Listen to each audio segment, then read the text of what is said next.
أعوذ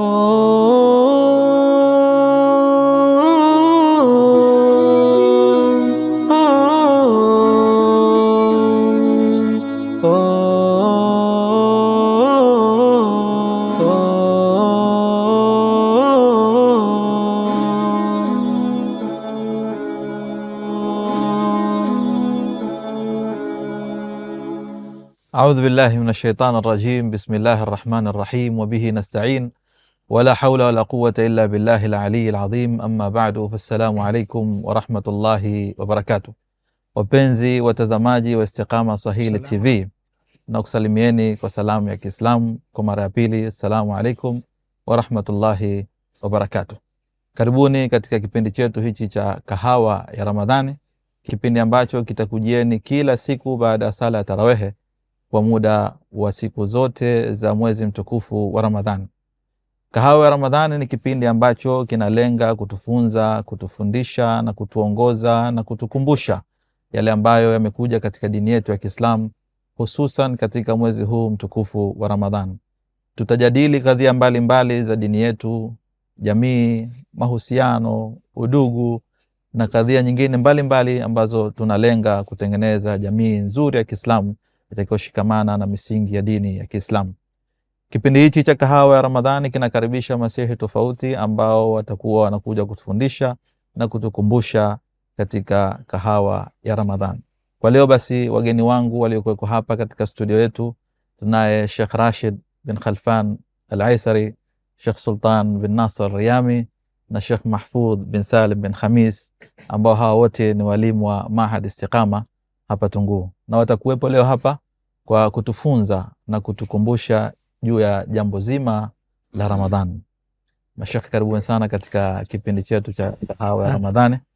Mujisikie huru katika kipindi hichi, na tunamwomba Allah tupe taufiki muweze kutufaidisha na kuifaidisha jamii ambayo inatuangalia. Amin inshallah. Kwa kuanza, tuanze na falsafa nzima ya Ramadhani. Katika jamii yetu ya Kiislamu, hasa hapa Unguja, tumekuwa tunapokea minasaba mingi ya kidini ambayo imegeuka kwa bahati mbaya kuwa ni minasaba ya kitamaduni au kijamii. Miongoni mwa minasaba hiyo ni mwezi mtukufu wa Ramadhani. Tuliusubiri kwa muda mrefu na alhamdulillah leo tumeuanza na tumekamilisha Ramadhani ya kwanza, funga yetu ya kwanza, na tunamwomba Allah tupe taufiki tuendelee nayo mpaka tuihitimishe. Sasa kuanzia mashekhe tuielimishe jamii yetu, hasa falsafa nzima ya Ramadhani. Nini mtazamo wa dini ya Kiislamu juu ya Ramadhani? Je, Ramadhani ni ibada au Ramadhani ni ada? Tuanzie hapo. Karibuni mashekhe. Tuanze na Sheikh Sultan pale. Bismillahirrahmanirrahim. Alhamdulillahi rabbil alamin wassalatu wassalamu ala rasulillah sallallahu alayhi wasallam. Baad, assalamu alaykum wa rahmatullahi wa barakatuh. Wa alaykum assalam wa rahmatullahi wa barakatuh. Shukran ndugu mtangazaji kwa swali lako hilo ambalo umeniuliza. Kwanza kabisa tunamshukuru Allah subhanahu wa ta'ala ambaye ametupa tena mwezi mtukufu wa Ramadhani. Tunamwomba Allah subhanahu wa ta'ala ajalie mwezi huu uwe ni sababu ya kusamehewa madhambi yetu sisi na Waislamu wote. Ya Rabb, ya Rabb. Na hiyo ni neema katika neema kubwa ambazo Allah subhanahu wa ta'ala ananeemesha katika Amin. Muhammad sallallahu alaihi wasallam. Hakika yani Ramadhani, tunapotaka kuelezea Ramadhani, maana yake tunaelezea ni msimu mmoja katika misimu mikubwa sana katika dini yetu ya Uislamu. Naam. Msimu wa ibada, ni msimu ambao anatakiwa Muislamu ajikurubishe kwa Allah subhanahu wa ta'ala, kujipendekeza zaidi ili apate kutoharishwa, kusafishwa kutokana na madhambi yake, asamehewe kutokana na madhambi yake. Ni msimu wa kumrejea Allah subhanahu wa ta'ala na kujikurubisha kwake Allah subhanahu wa ta'ala. Ndio maana kiangalia katika maandiko ya dini yetu ya Uislamu, hususan katika hadithi za Mtume sallallahu alaihi wasallam, maana yake mara nyingi zinaonyesha kwamba huu msimu wa Ramadhani umeletwa makusudi kwa ajili ya kuja kusamehewa watu madhambi yao. Mashaallah. Fursa. Na ni rehema, ni msimu wa rehema, watu kuhurumiwa na kurehemewa na Allah subhanahu wa ta'ala. Kwa hiyo maana yake hii inakuwa ni kama dafi, ni kitu ambacho kimchochee Muislamu, akimpe shauku na hamu ya kuweza kujikurubisha kwa Allah subhanahu wa ta'ala na kumtafuta huo msamaha ambao Allah subhanahu wa ta'ala kaweka katika huu mwezi mtukufu wa Ramadhani. Ndio maana Mtume sallallahu alaihi wasallam katika hadithi ambayo kimepokea Tirmidhi anaonyesha yani yale matokeo makubwa ambayo yanatokezea baada ya kuingia kwa mwezi mtukufu wa Ramadhani. Anasema Mtume sallallahu alaihi wasallam, idha jaa Ramadhanu futihat abwabul janna. Mashaallah. Inapokuja mwezi mtukufu wa Ramadhani, unapoingia tu basi milango ya pepo inakuwa inafunguliwa. Wa ghulqat abwabun nari, na inafungwa milango ya moto. Wasuffidat ash-shayatin, na mashaitani wanakuwa wanafungwa. Kwa maana kwamba Allah subhanahu wa ta'ala anawadhoofisha na wanakuwa hawana nguvu wala uwezo wa kuwapotoa watu na kuwaingiza watu katika maasi. Lakini pia Mtume sallallahu alayhi wasallam akaendelea akasema, wa yunadi munadin, Allah subhanahu wa ta'ala anaamrisha malaika maalum, anakuwa anawanadia watu katika ule usiku wa mwanzo katika mwezi wa Ramadhani. Anasema, ya baghi alkhairi aqbil, ewe mtu ambaye unaipenda khairi basi zidisha na ukabili zaidi katika kufanya mambo ya khairi katika mwezi mtukufu wa Ramadhani. Wa ya baghi ash-sharri aqsir, na wewe ambaye unaipenda kufanya mambo ya shari, unakusudia kufanya mambo ya shari, punguza kufanya mambo hayo katika mwezi huu mtukufu wa Ramadhani. Kisha anasema hadithi, wa inna lillahi fi kulli laylatin min Ramadhan utaqaa min an-nar. Allah subhanahu wa ta'ala katika kila usiku katika huu mwezi mtukufu wa Ramadhani ana watu maalumu ambao anawakomboa kutokana na moto. Anawakomboa kwa maana kwamba anawaokoa, wasameha, anawaandikia kwamba wao tayari washipuka kutokana na moto wa Jahannam. Mwenyezi Mungu atujalie ya rabbal alamin. Kwa hiyo utakuta hadithi hii na hadithi man sama Ramadhan imanan wa ihtisaban ghufira lahu ma taqaddama min dhanbi, ambaye atakayefunga mwezi wa Ramadhani akiwa na imani, yani anaamini kabisa kwamba hili ni jambo la wajibu juu yake, yani asiwe anafunga kidesturi, kiada, kimazoea, anafunga huku anaamini kwamba hili ni jambo ambalo limefaradhisha juu yake na ni kitu ambacho Allah subhanahu wa ta'ala kataka kwamba waja wake wamwabudu kupitia katika hapo. Labda na mimi naweza kuongeza kidogo. Tafadhali Sheikh, tafadhali. Ukitizama hata namna yani Waislamu wanavyopokea huu mwezi, basi unajua kabisa ule upokeaji wao si kwa ajili ya ile ibada yenyewe na kutaka kupata yale mafanikio ambayo yanakuja na mwezi huu wa Ramadhani, hazina zilokuwa ndani mwezi wa Ramadhani. Utakuta pengine mwezi wa Ramadhani hata kabla haujaja mtu anaanza kujitayarisha pengine na michezo inatayarishwa. Naam, michezo mingi utaona inatayarishwa kipindi cha Ramadhani, na ligi mpaka ligi za mipira zinatayarishwa kombe la Ramadhani. Watu wanajipa umuhimu zaidi na kukula pengine kuandaa viungo na kuliko ile ibada yenyewe. Kwa hiyo kwa hali kama hii utaona kwamba tangu pale mtu anajitayarisha basi kashaingia katika makosa. Kwa hiyo inakuwa ni vigumu kupata zile fadhila ambazo zimekusudiwa. Labda kujitayarisha kwake huko ni kutokana na kutokujua hadhi na fadhila ya huu msimu, kama alivyoeleza Sheikh Sultan hapo kwamba ndani yake kuna hazina nyingi, kheri, baraka, kuachiwa na moto, kufunguliwa milango ya pepo, wakidhania kwamba ni jambo la ada kama minasaba mingine ambayo tunaipokea kwa sherehe na vifijo na michezo. Lakini kumbe Ramadhani ni msimu, ni ibada kwanza, na hiyo imefaradhishwa kwa Waislamu waumini, na bila shaka itakuwa na malengo yake. Sio tu kama ni ibada ambayo inakuja ujambo la msimu linakuja na kuondoka. Bila shaka. Kama ni hivyo basi mashekhe, hapo swala la pili. Kwanza kabla kuendelea. Naam. Unajua kama alivyosema Sheikh Mahfudh kwamba watu wamefanya hii ni ada. Ndio. Kwa madam kwa ni ada, yale malengo yote yamepotea. Kwa hakufanya kama hii ni ibada kwamba nifanye hivi ili nifike pale. Ndio. Kwa ni ada, madam ada nitafanya ninachoweza na sichoweza sifanyi. Lakini na vile vile upande wa pili, kwa kuwa ibada hii ni imekuwa ni ada kwa watu. Sasa maada imekuwa ada, imekuwa ni uzito, kwa sababu funga watu wengi wanakuambia mimi Uislamu siwezi kufunga. Mimi nitafanya yote, lakini kukaa njaa muda wote siwezi. Lakini kwamba Akifanya ibada ule uzito unaondoka. Naam. Kama akifanya ada unakuja uzito. Sasa ili tupunguze ule uzito wa ile ada ambayo tunayo, tuweke kera, tuweke uwanja, tuweke mpira, badala kupoteza muda, nisihisi njaa, pige karata, choka nimelala, adhana tayari na unapotea ile sasa lengo la Ramadhani inapotea baina sahihi bila shaka. Sala kubwa ndio ambayo tumetaja katika hadithi ya Mtume sallallahu alaihi wasallam, ili tuweze kufikia katika malengo ya funga, maana ipatikane masharti haya mawili ambayo kataja Mtume sallallahu alaihi wasallam, imanan wa ihtisaban. Yani mtu afunge huku anaamini kwamba hii ni ibada juu ya shingo yake, ni wajibu, na huku anatarajia malipo kwa Allah subhanahu wa ta'ala. Mashaallah, atakapotarajia malipo maana yake atafunga vile inapotakiwa. Bila shaka. Jazakumullah khair wa barakallahu fikum mashayikh. Mashaallah, mambo mazuri, tunatiririka vizuri na tunatarajia inshallah watazamaji na jamii kwa ujumla ya Uislamu watapata kuweka sawa yale mawazo waliokuwa nayo, mtazamo wao waliokuwa nayo juu ya huu msimu wa mwezi mtukufu wa Ramadhani. Taib mashekhe, Ramadhani ndani yake imefaradhishwa ibada ya funga, som, na kwa mujibu wa hadithi ya Mtume sallallahu alaihi wasallam kwamba ni moja katika nguzo za Uislamu, nguzo 5 za Uislamu. Na kila nguzo katika nguzo za Uislamu zina ahdaf, malengo yake, zina hikma zake. Nini nafasi ya Ramadhani katika nguzo za Uislamu?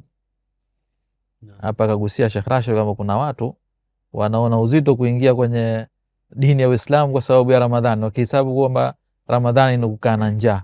Lakini nini nafasi ya nguzo ya nini nafasi ya Ramadhani katika nguzo za Uislamu? Tutambue kwanza kwamba Ramadhani ni faradh, Mwenyezi Mungu kafaradhisha. Naam. Kama alivyosema mwenyewe katika kitabu chake kitukufu, A'udhu billahi minash shaitani rajim, ya ayyuhalladhina amanu kutiba alaykumus siyamu kama kutiba ala alladhina min qablikum la'allakum tattaqun. Kwa hiyo Allah subhanahu wa ta'ala kafaradhisha na kawajibisha na kalazimisha kwa Uislamu kwamba wafunge hii Ramadhani, na tunajua kwamba hukumu ya Ramadhani kufunga ni wajibu kwa yule ambaye atakuwa akatimiza masharti ya kufunga, naye ni kuwa Muislamu, akawa ni baligh na akawa na siha ambaye namruhusu kufunga Ramadhani. Kwa hiyo hatua ya kwanza Ramadhani ni faradhi. Alafu pili ni nguzo katika nguzo 5 za Kiislamu. Mojawapo ni nguzo ambaye ni nguzo ya 4 ambaye ni Ramadhani. Mtume sallallahu alayhi wasallam anasema bunya al-islamu ala 5: shahadat an la ilaha illa Allah wa anna Muhammadar rasulullah wa iqama as-salah wa ita'i zaka wa sawm Ramadan wa hajj al-bait. Kwa hiyo tunaona katika hadithi hii kwamba Mtume sallallahu alayhi wasallam kaiweka funga katika nguzo hizi ambazo ni nguzo 5 za Uislamu, imekuwa nguzo ya 4 ni nguzo ya kufunga. Naam. Na bila shaka kwa kuwa Muislamu anatambua kwamba ni faradh na ikisha ni nguzo, na kwamba nguzo lazima aitekeleze kwa masharti ambayo tumetaja. Kwa hiyo ni lazima Muislamu ajitahidi kuitekeleza nguzo hiyo na wajibu huo. Tayeb, katika kutekeleza hiyo nguzo ya kufunga mwezi mtukufu wa Ramadhan, inna salata tanha anil fahshai wal munkar. Zaka inatengeneza mahusiano mazuri na jamii, inakuza mali. Som ambayo imefaradhishwa ndani ya mwezi mtukufu wa Ramadhan, kama alivyosema Allah subhanahu wa ta'ala, kutiba alaykumus siyam kama kutiba ala alladhina min qablikum la'allakum tattaqun. Ametajwa baadhi ya malengo, lakini kabla kuingia katika malengo hayo, huu mwezi mtukufu wa Ramadhan, alafu taingia katika som, katika aya ile ambayo Allah subhanahu wa ta'ala kauelezea shahru Ramadhan alladhi unzila fihi alquran hudan linnas wa bayinatin min alhuda wal furqan faman shahida minkum mpaka mwisho wa aya. Naam. Hii inatuonyesha ubora na fadhila za huu mwezi wenyewe, kama ni mwezi, kama ni wakati huu ambao una fadhila nyingi zimetajwa katika hizi aya. na jambo liko lina hadhi yake, natakiwa lipokewe kwa hadhi yake. Sasa sijui jamii yetu inaijua hii hadhi ya mwezi mtukufu wa Ramadhani au hawaijui hii hadhi ya mwezi mtukufu wa Ramadhani kabla kufika katika funga. Ule muda wenyewe wa siku 29, siku 30 na mambo yanayotokezea, milango inayofunguliwa, baraka zinazofunguliwa, labda tuwagusie kidogo Waislamu katika jamii yetu hii wafahamu nini kipo ndani ya huu mwezi mtukufu wa Ramadhani. Unajua Sheikh Salim, naam, tafadhali. Kuna baadhi ya mambo sisi Waislamu tutaturudi nyuma, sira za watu wema na bila shaka sahaba walifanya vipi. Sasa tukiangalia sisi Waislamu kama sisi na Uislamu, zama zetu hizi tunasema zama za fitna, zama za mtu anafanya leo zuri kisha anajuta kwa uzuri lake, na zama za kiajabu, kwamba Mtume sallallahu alaihi wasallam na masahaba wake walikuwa vipi hii Ramadhani. Tunaomba kwamba kabla ya miezi wanaomba dua na watamani wafike ile siku ya Ramadhani. Lakini sisi leo Shaabani imefika au Rajab hiyo hakwenda, Shaabani Ramadhani hiyo inaanza na ikianza kufika tunaanza kuhesabu viungo, tutakimaliza cha kwanza hicho cha kwanza hiyo shaua ya kwanza hiyo shaua kuna kuwa bado hatu ile hadhi haipo. Kuna nani katika sababu kwanza turudi nyuma, vipi Mtume sallallahu alaihi wasallam na vipi masahaba walikuwa katika zama tukufu, lakini walikuwa kiona bado wana njaa na shida na kwamba na shida kubwa Ramadhani, kwa sababu ndani yake kuna kheri kubwa. Zile kheri gani ambazo zipo kwa daraja ambayo wakati inamalizika wakitamani simalizike. Sisi wakati wetu wa sasa tunaanza kuhesabu zimebaki 5, zimebaki 10. Ndio Mtume sallallahu alaihi wasallam akanasema kwamba lau alimtum ma fi Ramadhan natamannaitum ayakuona sana. Sasa kama watu angalikuwa wanajua yani fadhaila ambazo wanazipata kwenye hii Ramadhan, basi wangetamani Ramadhani sisi mwaka wote wa Ramadhani, mwaka mzima uwe ni Ramadhani. Kinyume na sasa hivi watu wengi wanatamani Ramadhani isha, japo yani isifika hata wiki moja. Subhanallah, sio kutamani isha Sheikh, wengine wanatamani isije hasa hivi. Sasa katika hii jamii yetu kuna vijana wakisikia mwezi wa mtukufu wa Ramadhani ndo unakaribia, wanakunja mabegi yao wanakwenda nje ya Zanzibar kama bara au wapi, ili wasafiri kukimbia mwezi mtukufu wa Ramadhani. Wanahisi kama wanakuja kuwabana wajifarague, fadhila zinawajia wao wanazikimbia. Badala ya kukimbilia zile fadhila, wao wamekuwa sasa zile fadhila wanazikimbia. Subhanallah, wala billah. Na ukisema hiyo msikitini kwamba mngejua fadhila za Ramadhani mngetamani kwa mwezi mzima au mwaka mzima. Sheikh vipi ya akhi, hizi mwezi naona sisi kama mwaka bado mtuambia mwezi mzima yote ndio kujua fadhila za kuwa mwandani. Lakini sasa unajua tatizo kwamba Waislamu siku hizi kwamba ile ghaib hatuiamini kiukweli. Lakini laiti ingekuwa mfano anakuja mheshimiwa anasema yalla anaifunga imamu aisabie, anaifunga akafuata maelekezo ya funga kwa kila siku nitampa milioni, wote wangefunga. Tungetamani sio mwaka ingekuwa kila siku Ramadhani. Lakini sasa zile thawabu sasa baada imani bila shaka. Jazakumullah khair mashekhe. Tunatoka mapumziko kidogo, tupate mapumziko kidogo wapenzi watazamaji, kisha tutakurudiani inshallah kuendelea katika kipindi chetu cha kahawa ya Ramadhani. A'udhu billahi minash shaitanir rajim. Wa'adhin fin nasi bil hajj ya'tuka rijalan wa ala kulli dhamir yatina min kulli fajjin amiq. Huu ni wito kwa Waislamu wote kuelekea kwa Mola wao kutekeleza ibada ya hija. Msimu wa hija umefika. Safari ya kiroho inayobadilisha maisha imefunguliwa. Je, umewahi kujiuliza ni vipi utaitika wito wa Mola wako? Zanzibar Istiqama Charitable Organization ni wakongwe wa kupeleka Uislamu kutekeleza nguzo ya 5 ya Uislamu kwa usahihi, utulivu na huduma iliyo bora yenye kuridhisha. Kwa nini usisafiri nasi? Miaka 25 ya uzoefu wa usafirishaji mahujaji. Semina muhimu zinazoongozwa na mashekhe wabobezi kabla ya safari na mkiwa safarini.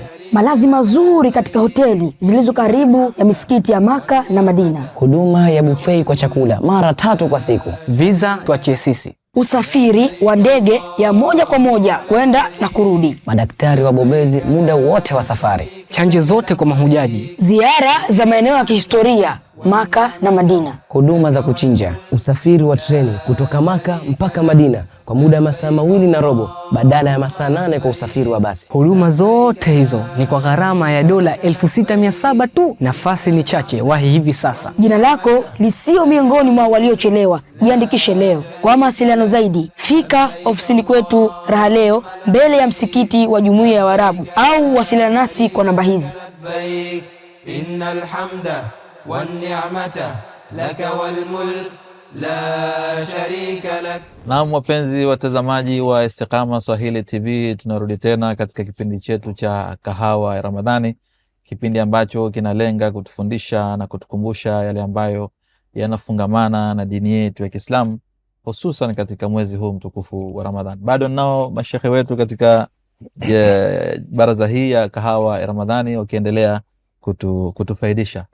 Mashekhe, tunarudi sasa katika au tunaingia katika lile lengo kuu ambalo limo ndani ya mwezi mtukufu wa Ramadhan, ambao ni siyam. Imekuja khitab kutoka kwa Allah subhanahu wa ta'ala, ya ayyuhalladhina amanu kutiba alaykumus siyamu kama kutiba alal ladhina min qablikum la'allakum tattaqun. Naam, enyi ambao mmeamini mmefaradhishiwa juu yenu kufunga kama waliofaradhishiwa waliopita kabla yenu, ili mpate kumcha Mungu, kuacha Mungu. Twende kwenye hili lengo la siyam. Je, lengo la siyam ni huu ucha Mungu peke yake? Na kama ni ucha Mungu, nini maana ya ucha Mungu? Kama Sheikh Salim ametangulia kwamba Allah subhanahu wa ta'ala katika aya hii katika sura al-Baqara ameelezea kwamba lengo kuu la funga ni mtu kuwa mcha Mungu. Na nini maana ucha Mungu? Al-Imam Ali katuelezea ucha Mungu maana yake nini. Akasema huwa al-khawfu min al-jalil. Jambo la kwanza mtu kumwogopa Allah subhanahu wa ta'ala. Kwa ucha Mungu, katika alama kubwa ya mcha Mungu kwamba anamwogopa Allah subhanahu wa ta'ala. Na katika jambo la ajabu kwamba mtu akiogopa kitu anakikimbia. Kama mtu ananyoka, simba, hataka mbali naye. Lakini kumwogopa Allah subhanahu wa ta'ala tunamkimbilia. Watu ile mfano takriban yani miezi kadhaa nyuma ilipata mwezi. Ni katika dalili za kuogopa Allah subhanahu wa ta'ala, watu wengine madisko mazima. Kwa maana kwamba ile hofu inakuja kinaondoka, lakini hofu ile ucha Mungu kwamba hofu ipo muda wote. Al-khawfu min al-jalil wal 'amalu bit-tanzil, na kufanya kazi Qur'ani. Naam. Waridha bil qalil, na kuridhika kidogo. Mtu akapa kidogo Allah akapa kidogo, kukinai kwamba hicho kilichopa Allah subhanahu wa ta'ala, alhamdulillah. Kwa tamani kuiba kitu gani, kuhasidi watu, kwa nini Allah kampa nyingi mimi kanipa kidogo, kwa nini yeye na gari mimi sina gari, lakini anachukua Allah subhanahu wa ta'ala akasema alhamdulillah, Allah ndo kanipa hichi, ndio khairi yangu. Lakini vile vile walistiadadu liyawm arrahil, na kujiandaa na siku ya kufa. Nani katika sisi mtu anakaa kwa mimi hapa nitakufa, basi ingekuwa mtu amekwamba haya manne, basi mtu huyo vile vile anahesabika kuwa sifa ya ucha Mungu. Lakini na vile vile katika malengo yake ni muraqabatun nafsi. Leo watu wengi hapa mtu hata watu wadogo, umekunywa maji, sitani maji mimi, kama kana unatabu hata kuomba kwamba kafani kaasi amra Allah subhanahu wa ta'ala kobe kobe fulani ana watoto mtu hata kama hajafunga hata hiari ndio chooni akanywa maji chooni kwamba asionekane. Kwa yote muraqabatu nafsi. Kwa watu wadogo, watoto wadogo wanajua kama mimi hii ni amri Allah subhanahu wa ta'ala, nitakuwa niifuate. Kwa hiyo ucha Mungu, shekhe, hapo kwa faida ya watazamaji, ipo kauli niliwahi kusikia kwa mashekhe na niliwahi kusoma kwenye vitabu fupi ambayo inajumuisha hayo leo uliyosema. Naam. Wamesema taqwa, ucha Mungu, alla yafqidaka Allahu haythu amarak. Naam. Asija akakuona, asija akakupoteza Allah subhanahu wa ta'ala akawa hakuoni katika sehemu ambazo akakuamrisha uwepo. Naam. Wa alla yajidaka haythu nahaki. Na asija akakuona sehemu ambazo kakukataza. Kwa hiyo inaingia katika yote hiyo, kuchunga nafsi, kukinai, kujiandaa na siku ya mwisho. Hiyo ndio takwa. Lakini sasa watu wanafahamu ucha Mungu, aonekane mtu hivi na kanzu fupi, aonekane hivi ustazi, shekhe, aonekane mtu anatembea uso chini, lakini kumbe hata mwizi anaweza kutembea uso chini. Aonekane mwalimu wa madrasa, mada mimi nafanya kazi labda kazi fulani au kazi hii hairuhusu kumie kwa mcha Mungu. Naam. Kwa hiyo falsafa ya funga lengo lake au hikma yake ni mcha Mungu. Mcha Mungu maana yake ni kuidhibiti nafsi na kuichunga, inafanya kitu gani, na inaacha kitu gani ndani yake. Kutoka kuna muhasaba na ndani yake hivyo hivyo kutoka kuna mazoezi ambayo mwanadamu atakuwa anafundishwa namna gani aichunge nafsi yake, kwa sababu unaacha cha halali, chakula vitamu, unaacha kinywaji na kiu, lakini tu kwa sababu kuna amri kutoka kwa Allah subhanahu wa ta'ala na katazo, nafsi yako unaidhibiti kuacha yale makatazo ambayo Allah subhanahu wa ta'ala katukataza. Lakini swali la kujiuliza, narudia tena maswali yale ya mwanzo, jamii yetu hii inafahamu hichi kitu kwamba sisi tumeletewa kwa ajili ya kuifunza nafsi, au jamii haifahamu, inapokea kama ni utamaduni, tunahesabu masiku? Naonaje hapa mashekh, kwa hali zinapokwenda katika jamii zetu sasa hivi? Ukiangalia baada ya Ramadhani unaweza ukapata jibu la hilo swali lako. Mashaallah, subhanallah. Kwa sababu baada au athna Ramadhan hata ndani ya Ramadhani, lakini baada ya Ramadhani zaidi, kwa sababu baada ya Ramadhani utaona watu wengi yani kana kwamba hakukuwa na Ramadhani. Ile siku ya mwanzo kabisa ambayo ndiyo siku ameruhusiwa, ambayo ni siku ya sikukuu ya kwenda kupokea malipo kwa Allah subhanahu wa ta'ala. Subhanallah, utakuta watu yale ambayo yote walikuwa hawayafanyi, walikuwa wakijiepusha nayo pengine mwezi mzima wa Ramadhani, basi kwa siku ile moja anayafanya yote. Waleka pause, wanasema waleka pending. Naam, sasa network imerudi sasa hii yote ni kuonyesha kwamba ile faida ya Ramadhani haikupatikana. Na anasema katika yani kutaka kujua athari za kwamba mtu kweli Ramadhani imempa faida na amenufaika nayo, ni kuangalia matendo yake baada ya ile Ramadhani yenyewe. Ukiona mtu tayari kaathirika na ile Ramadhani na anajitahidi kufanya na anaendeleza na anasimamia yale ambayo alikuwa akiyafanya ndani ya Ramadhani, basi hizi ni baadhi ya ishara za kuonesha kwamba huyu mtu kweli kafaidika na Ramadhani. Yale mafunzo aliyopata kuilea nafsi yake anafanya. Mashekhe wanasema kwamba min alamati alqabul husnul iqbal. Mashaallah, katika alama za mtu kukubaliwa matendo yake ni kuzidisha katika matendo ya khair. Mashaallah, yale ya mema anayofanya. Yani min alamati qabuli hasana ziyadatu hasana. Unapofanya jambo jema ili upate kujitathmini, je, Mwenyezi Mungu akukubalia katika lile jema, maana yake kuzidisha katika mambo mengine. Unajikuta unaongeza, unazidisha. Kwa hiyo maana yake ikiwa watu kama wanavyosema Sheikh Mahfudh, baada ya kumalizika Ramadhani tu wanazama katika maasi na wanasahau yale, pengine baadhi yao walifanya mema katika mwezi wa Ramadhani, lakini yote wanayasahau. Na pengine baadhi yao walikuwa wanahudhuria mpaka katika mihadhara, darasa za Ramadhani, Qur'ani inasoma kwa wingi, kwa sababu ya kukosekana maana yake ile safa qalbi, usafi wa moyo, kujua ile thamani ya Ramadhani. Ndio kuwasoma watu wema waliotangulia walikuwa wakifanya vipi, na Mtume sallam namna gani alikuwa akifanya ihtimamu katika mwezi wa Ramadhani kuliko katika miezi mingine. Yote haya ndio yanasababisha maana yake watu kuto kudumu katika yani taa na katika ile hali ambayo waliokuwepo katika mwezi wa Ramadhani. Bila shaka mimi nahisi yani Ramadhani inatoa fursa nzuri kwa wale ambao pengine hapo nyuma walijisahau wakaghafilika na wakateleza. Inapokuja Ramadhani kwa kipindi cha mwezi mzima, bila shaka anakuwa keshapata mazoezi ya kutosha, bila shaka ya kumfanya yeye tena asirudi kule alikokuwa. Sawa sawa na gari ipo juu ya mlima. Naam. Alafu imezima, unaiachia inakwenda kwenye mwendo na ishawaka, alafu ifike chini isimame isizime tena, gari hiyo itakuwa mbovu. Lakini kama itawaka ikiendelea, gari hiyo itakuwa nzima. Na gari ndo nafsi zetu.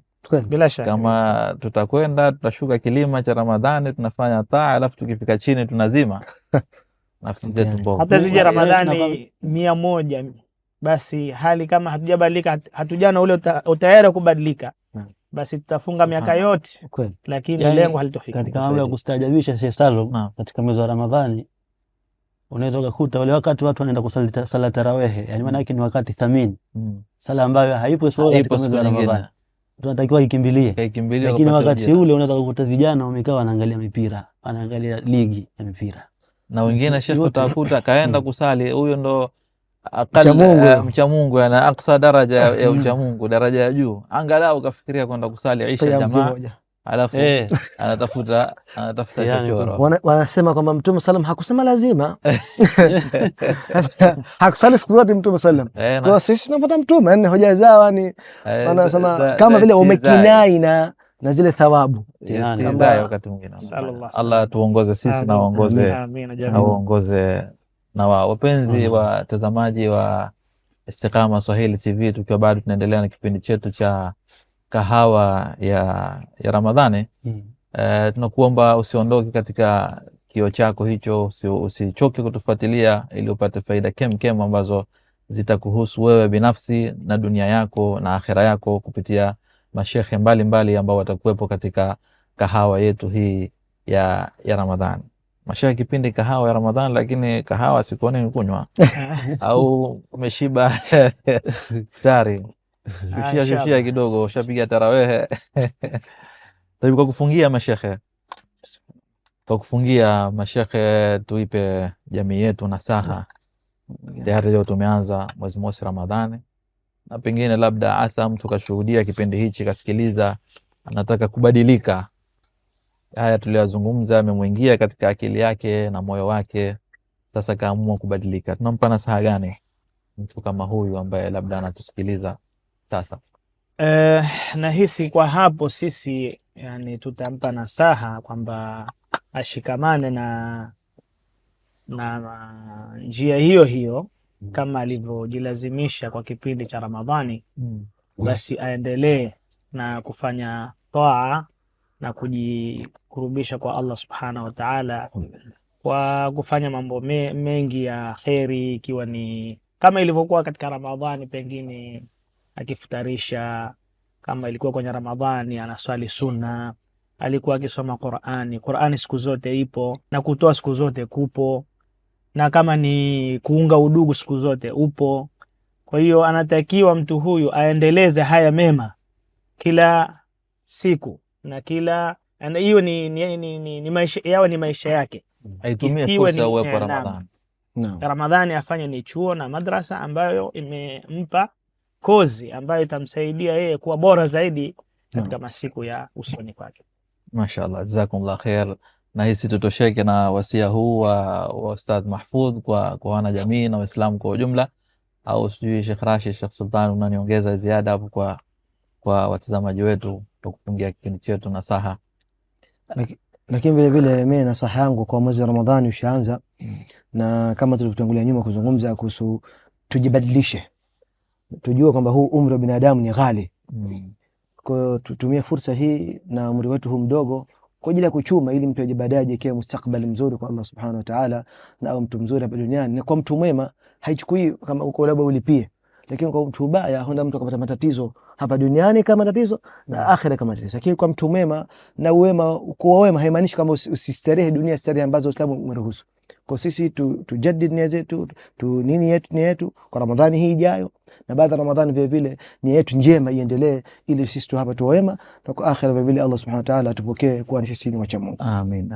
Mimi nasaha yangu kwamba atakiwa Waislamu sisi tunapofunga mwezi wa Ramadhani tufanye kama ndio mwezi wa yani shahru muwadda, ndio kama ndio mwezi wa mwisho ambao wewe unaaga katika hii dunia. Kama vile ambavyo mtu unapoingia katika sala anaambiwa kwamba sallu salata muwadda, salini sala ya mtu ambaye anaaga. Yani kwa wewe fanya huu mwezi wa Ramadhani, pengine ndio Ramadhani yako ya mwisho katika maisha yako, ili maana yake ufanye itikani, ufanye ufanisi katika ibada zako, uweze kutumia maana yake ule wakati katika kusoma Qur'ani, kumtaja Allah subhanahu wa ta'ala, isiwe maana yake tunafanya kiada kama ilivyo katika jamii zetu. Jazakumullah khair mashekhe, Allah ajalie elimu mliotoa hii katika mizan hasanatikum, awape tawfik katika maisha yenu ya dunia na maisha yenu ya akhira. Allah washike mikono, waongoze katika njia ya haki, na wathibitishe kama mnavyowashika mikono ndugu zetu Waislamu wanatushuhudia kwa kuongoza katika njia za haki. Mpenzi mtazamaji wa Istiqama Swahili TV, hizo ndio nasaha ambazo mashekhe wetu leo wamezitoa, na naomba tumalizie hivi. Ni Ramadhani ngapi ambazo umezipokea tangu kuwa wewe ni mukallaf? 20, 15, 40, 10, 6, 8? Si muhimu idadi. Jiulize nini umevuna kutoka katika Ramadhani hizo. Je, mema uliokuwa ukiyafanya bado yanaendelea kuyafanya au uliawacha katika Ramadhani hizo zilizopita? Je, kusoma sana Qur'ani kunaendelea, kutoa kunaendelea, kuizuia nafsi kunaendelea, au ni mafunzo ambayo umeyatupa nyuma ya mgongo wako? Fikiria, je, ikiwa hii ndio fursa yako ya mwisho, ya kuwa hii ni Ramadhani ya mwisho katika maisha yako, unaitumiaje? Tafakari kisha chukua hatua. Kwa wapenzi watazamaji, inshallah tutakutana kesho katika kipindi chetu hichi cha Kahawa ya Ramadhani katika kuendeleza maudhui hizi za kheri ya dini yetu ya Kiislamu. Usikose baada ya kila sala ya tarawehe kipindi chote hichi cha mwezi mtukufu wa Ramadhan kuja kusikiliza yale ambayo yanatolewa katika Kahawa ya Ramadhani. Tuambie masakallahu bil khair wan nur was surur. Assalamu alaykum wa rahmatullahi wa barakatuh. Alaykum assalam wa rahmatullahi wa barakatuh. Asante.